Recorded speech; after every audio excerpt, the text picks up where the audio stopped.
Hello, my name is Karine Gibbs. I'm a professor at the Department of Plant and Microbial Biology at the University of California, Berkeley.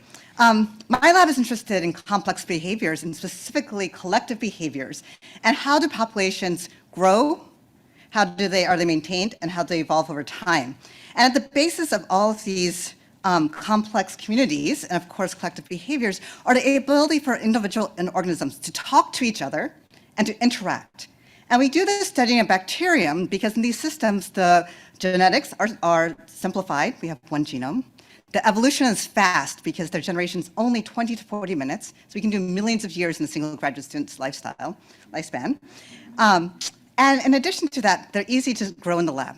And so what you're seeing here are populations of the bacterium Proteus mirabilis, which lives in the gut of each of you as a commensal.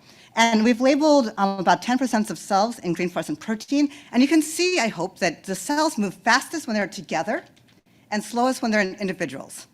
And that fast migration on the micron scale, we're saying tens of microns per second, allow these populations to actually travel all the way from your gut to your bladder in under a day.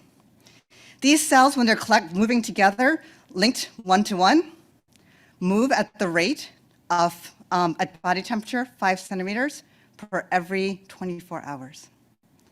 And they do this through a programmed oscillation between elongated cells and short cells. And this is a developmental cycle that we see in many different symbionts, including those that are necessary for agricultural control agents, such as Xenon rhabdis. This is a new clade of bacteria that aren't well studied, and we've now found several individuals within that do the same behavior. And so my group uses Proteus mirabilis as a model organism to ask 4 main questions. We're geneticists as well as biochemists.